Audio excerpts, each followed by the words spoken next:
New photos show that Apple has a golden iPhone 5s up their sleeve. Specs of the Samsung Galaxy Gear reveal what to expect. And yeah, believe it or not, Nokia is building a Windows RT tablet. I'm Jaime Rivera. And trust me, I wouldn't like Windows RT even if it were Friday and I were drunk. Which I'm about to. But this is Pocketnow Daily.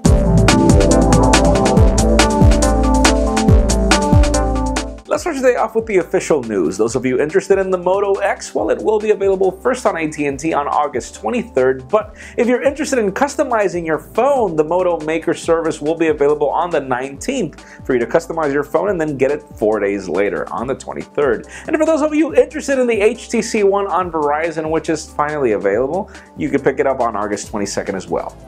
Now let's talk about Apple. On the official side, iOS 7 Beta 6 is now available for developers, only that this is mostly just for bug fixes, nothing really major so far, even though it's getting closer to launch date. And aside from that, even though we had heard about the rumors of a golden iPhone that we really didn't believe, now we finally get a photograph of a golden iPhone, and it begs to wonder what market this is destined for specifically, if they're actually planning also to serve 3 different colors of phone, so stay tuned for that. And remember those Sony camera lenses that we talked about a couple of days ago? Well, we finally get the user manuals of this camera and we learn a lot of things. First of all, I did mention that right. These are cameras, standalone cameras that don't need the phone to operate. They've got their own battery, they've got just about everything. It's just interesting though that if you use the phone, it'll actually allow to use the viewfinder, but this lens is actually heavier than the Xperia Z in its own. So, well, anyways, links in the description for the full manuals and details on what to expect. Sadly, no dates just yet, but IFA is being rumored.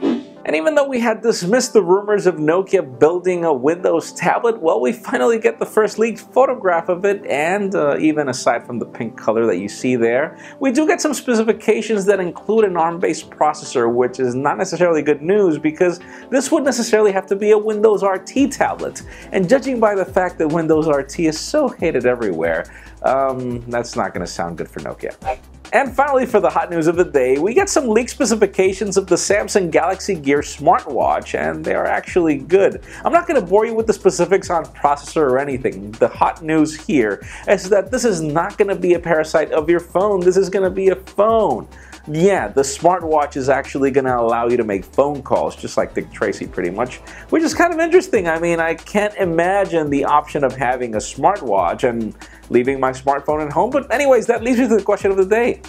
Would that be a feature that you'd be interested in your watch? I mean, think about it, having a smartwatch that can make phone calls. Again, in my particular case, the problem is that that smartwatch won't be able to help me navigate the internet, so I would still have to carry a smartphone, and it begs to wonder if both these products can coexist, unless you leave the smartphone at home for a tablet. So leave us a comment down below, would you like this functionality? And of course, as always, for an earlier scoop of everything that's happening in the smartphone and tablet world, make sure you follow us on Pocketnow.com and subscribe to our YouTube channel as well. You can also follow me on Twitter at Jaime_Rivera. Please give this video a thumbs up if you like what you saw. I am Jaime Rivera. Thank you very much for watching. See you next week.